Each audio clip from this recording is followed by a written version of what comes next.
Something happened to your nervous system at some point, maybe gradually, maybe in one sharp moment, and ever since, your brain has been operating with the threat dial turned slightly too high, not always screaming, just humming. A low current of unease that makes concentration difficult, sleep shallow, and ordinary Tuesday afternoons feel oddly heavy for no reason you can name. You've probably been told to breathe, to think positive, to just relax. And if you're like most people, that advice landed somewhere between useless and insulting, because you already know you should relax. The problem is that your nervous system hasn't gotten the memo. And here's what most people aren't told. That's not a character flaw. That's biology. Specifically, it's a mismatch between a threat detection system designed for a world that no longer exists and a modern life that keeps triggering it anyway.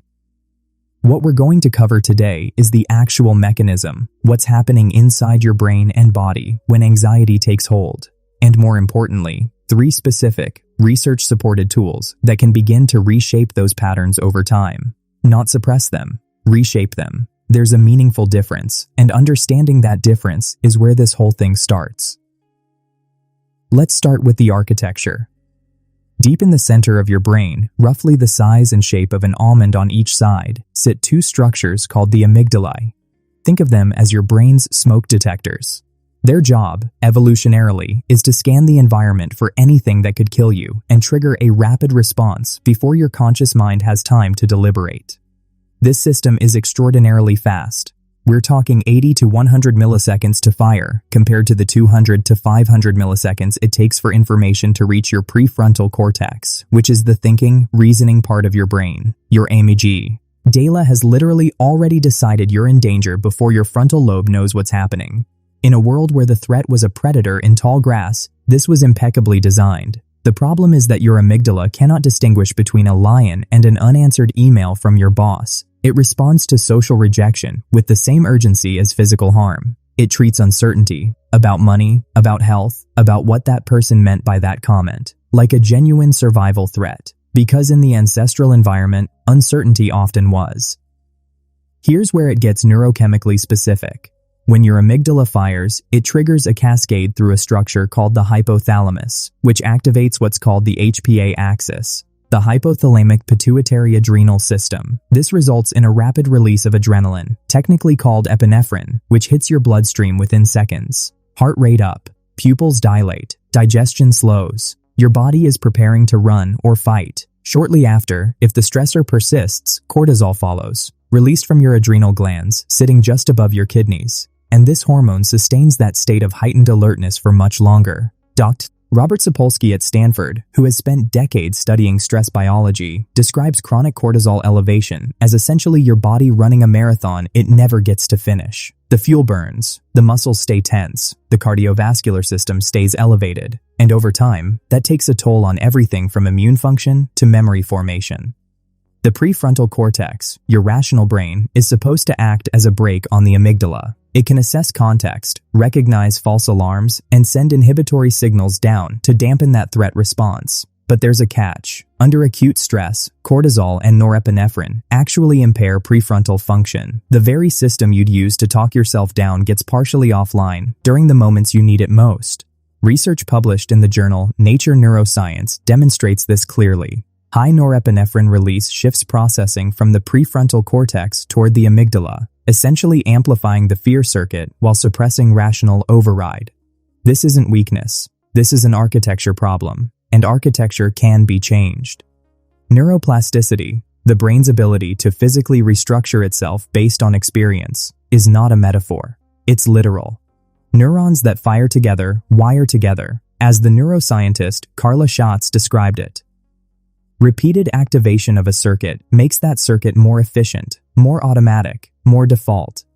That's how anxiety becomes a habit, but it's also how resilience gets built. The amygdala's responsivity can decrease with targeted practice. The prefrontal cortex's regulatory connections can strengthen. What feels hardwired is, in many cases, just heavily practiced. So how do we begin to practice differently? The first tool is something you can do in real time, anywhere, in under 60 seconds. It's called the physiological sigh, and it was studied extensively by Dr. J. Ack Feldman at UCLA and Dr. Mark Krasno at Stanford. Here's the mechanism. Your lungs contain small sacs called alveoli. And under stress, many of these collapse slightly, reducing surface area for gas exchange. This contributes to that tight, shallow feeling in your chest during anxiety. The physiological sigh, a double inhale through the nose followed by a long, extended exhale through the mouth, is the fastest known method to reinflate those alveoli and, crucially, to offload carbon dioxide rapidly. Here's why carbon dioxide matters.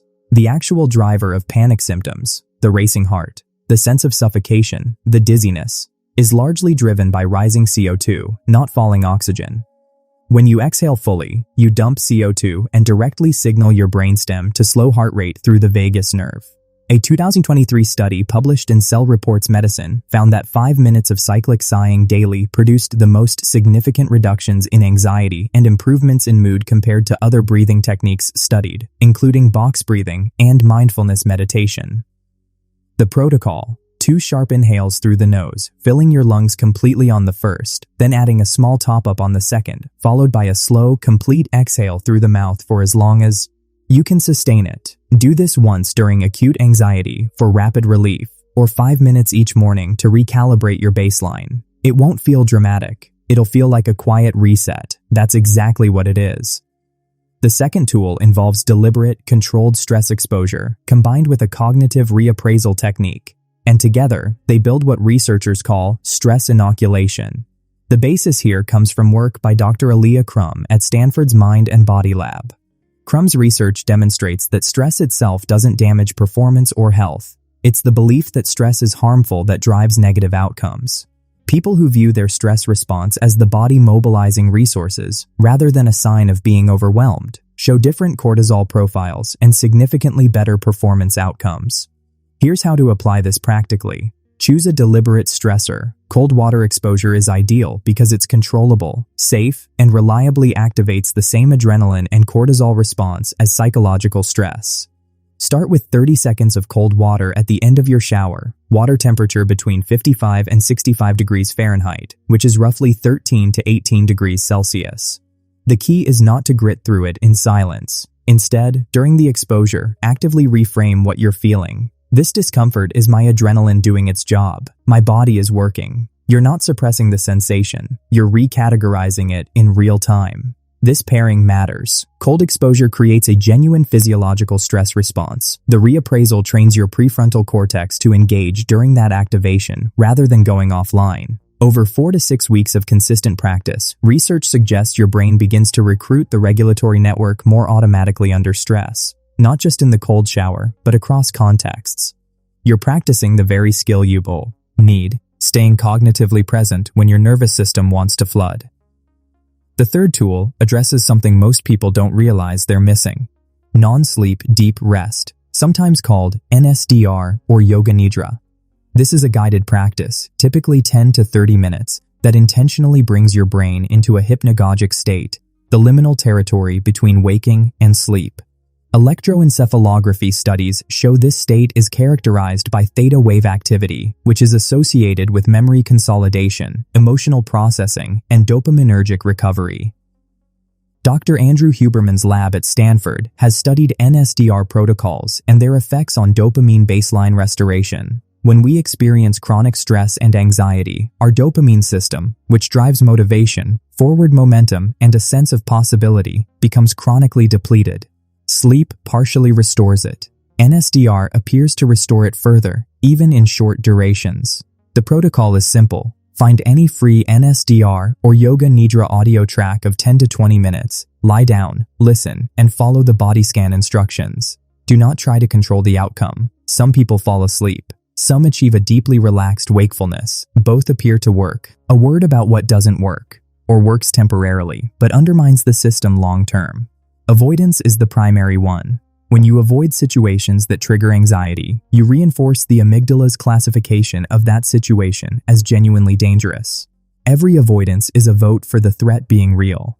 Alcohol reduces anxiety acutely, but suppresses REM sleep and disrupts the emotional processing your brain needs overnight. And constant distraction, phones, background noise, perpetual stimulus, keeps the nervous system from ever fully cycling down, which chronically impairs vagal tone, the measure of how well your parasympathetic system can override threat response.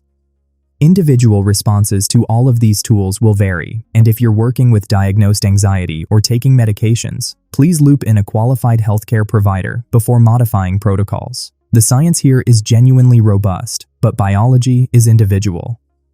Here's what to take forward. First, your anxiety is not a malfunction. It's an overtuned survival system, and it can be recalibrated. Second, the physiological sigh gives you an immediate lever for acute moments. Use it. Third, deliberate stress plus active reappraisal builds the regulatory muscle over time. Cold exposure is a training ground, not a cure. Fourth, NSDR is recovery infrastructure. It restores the dopamine baseline that chronic stress depletes. And fifth, avoidance, however tempting, is the thing most working against you. The brain that got you to this level of anxiety is not the brain you're stuck with. Neuroplasticity is not a motivational concept. It's a mechanistic fact. Change requires repetition, not inspiration.